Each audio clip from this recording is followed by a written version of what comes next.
Mendengar nama Kendedes, tentunya kita teringat dengan nama Ken Arok, pendiri kerajaan Singosari.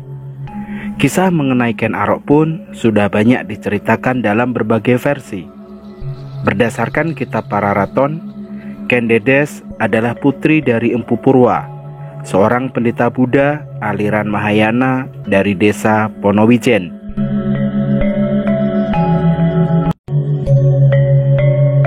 Kendedes awalnya mungkin bukan siapa-siapa. Wanita yang jadi ibu para raja Jawa ini dahulu cuma gadis biasa dan anak seorang pendeta. Tapi ia sudah masyhur di desanya sebagai gadis paling cantik. Saking cantiknya, hanya dengan satu tatapan Kendedes, seorang pria bisa langsung ngebet untuk meminangnya. Tapi Kendedes bukan wanita murah yang mau dengan sembarang pria. Kecantikan Kendedes benar-benar fenomenal. Gara-gara fisiknya yang seperti bidadari itu, tanah Jawa pernah tumpah dengan darah. Namun, meskipun demikian, Kendedes adalah wanita yang melahirkan raja-raja yang juga membawa Jawa dalam kegemilangan. Dengan fisik yang benar-benar luar biasa, siapapun yang melihat Kendedes pasti terpana.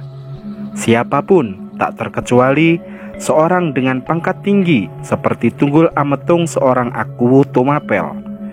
Tunggul Ametung diceritakan hanya sekali saja melihat Kendedes, tapi ia seperti terpelet oleh ajian paling dahsyat. Tak hanya jatuh cinta, tapi langsung ngebet ingin menikahi sang gadis cantik itu. Saking cintanya Tunggul Ametung dengan Kendedes, si pria terhormat ini sampai melakukan hal amoral. Iya, ceritanya dulu Kendedes dipaksa untuk jadi istrinya setelah sebelumnya si gadis ini diculik. Sampai sebegitunya Tunggul Ametung menginginkan Kendedes. Malangnya, Tunggul Ametung hanya sebentar saja memiliki si wanita cantik ini.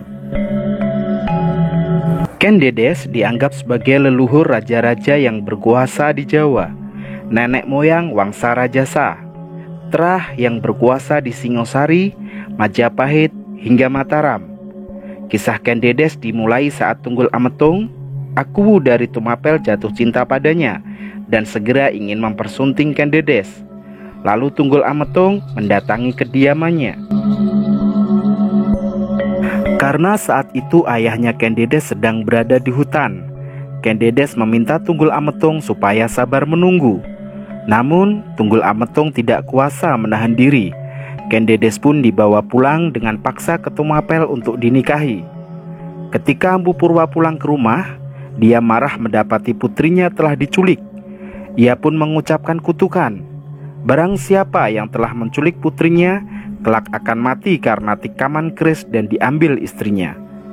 Saat itu, Kendedes tinggal di Tumapel sebagai istri dari Akuwu Tunggul Ametung. Tunggul Ametung memiliki seorang pengawal kepercayaan bernama Ken Arok. Semula Ken Arok adalah pejabat buronan kerajaan Kadiri. Tapi berkat bantuan seorang pendeta dari India bernama Loh Gawe, ia dapat diterima bekerja di Tumapel sebagai pengawal kerajaan.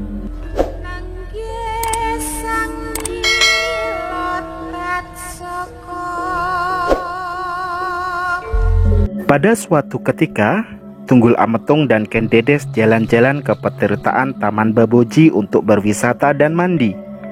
Cericit kicauan burung-burung dalam Taman Baboji mengiringi perjalanan sang Akuwu Tumapel dan istrinya. Semburat wajah yang bersinar milik Kendedes membuat Ken Arok semakin terpesona. Setibanya di sana, Ken Arok membantu istri Tunggul Ametung itu turun dari kereta. Dan ketika Kendedes hendak menapakkan kakinya ke tanah, tiba-tiba kain yang dikenakannya tersingkap.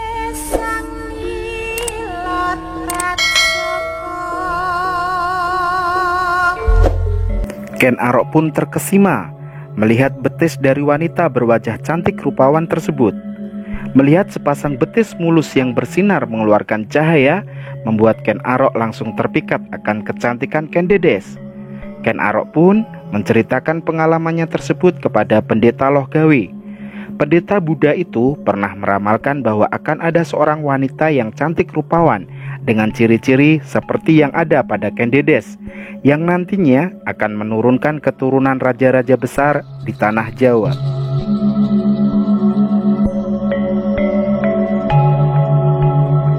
Mendengar penjelasan itu, Ken Arok termenung. Berbagai hal berkecamuk dalam batinnya. Lalu Ken Arok berusaha mendapatkan Ken Dedes. Dia memesan keris ke Empu Gandring untuk membunuh Tunggul Ametung. Dengan kelehayannya, Ken Arok dapat memperoleh tahta Tunggul Ametung, sekaligus memperistri Ken Dedes, sehingga dia menjadi raja pertama Singosari. Kutukan Empu Purwa pun terbukti dengan tewasnya Tunggul Ametung di tangan Ken Arok dengan keris Empu Gandring. Sementara itu, ada juga versi yang menyatakan Ken Dedes memiliki wahyu keprabon. Selain itu, Ken Dedes adalah penganut Buddha yang telah menguasai ilmu karma Amamadang. Pemilik ilmu karma Amamadang ini bertingkah laku sempurna, tanpa telah salah langkah.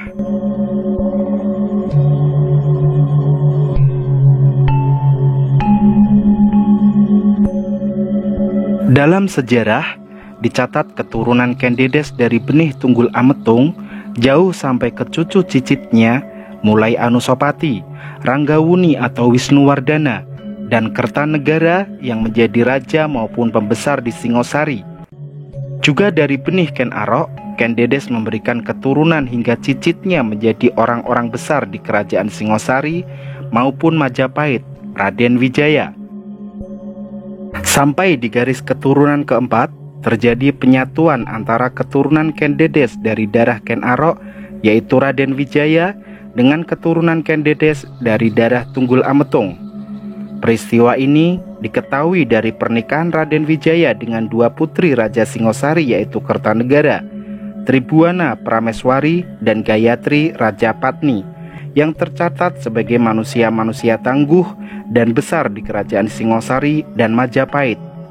Sementara Raden Patah juga merupakan keturunan Brawijaya dan tentunya masih dalam garis keturunan Raden Wijaya.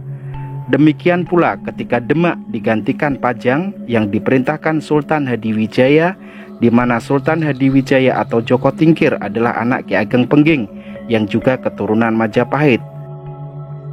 Hal ini terus berlanjut ketika tanah Jawa dipegang oleh Kerajaan Mataram, di mana Ki Ageng Sela, kakek buyut dari Sutawijaya, raja pertama Mataram, adalah keturunan Bondan Kejawan, putra dari Prabu Brawijaya juga. Keturunan Ken Dedes juga diyakini tetap memerintah di tanah Jawa, karena hingga sekarang ini Kasunanan Surakarta maupun Kasultanan Yogyakarta merupakan keturunan Sutawijaya. Tidak ada keterangan yang pasti kapan istri Tunggul Ametung dan Ken Arok ini menutup ajal. Dari rahim Ken Dedes inilah telah menurunkan raja-raja besar Singosari dan Majapahit. Dinasti Rajasa diantaranya adalah Kertanegara dan Hayam Wuruk.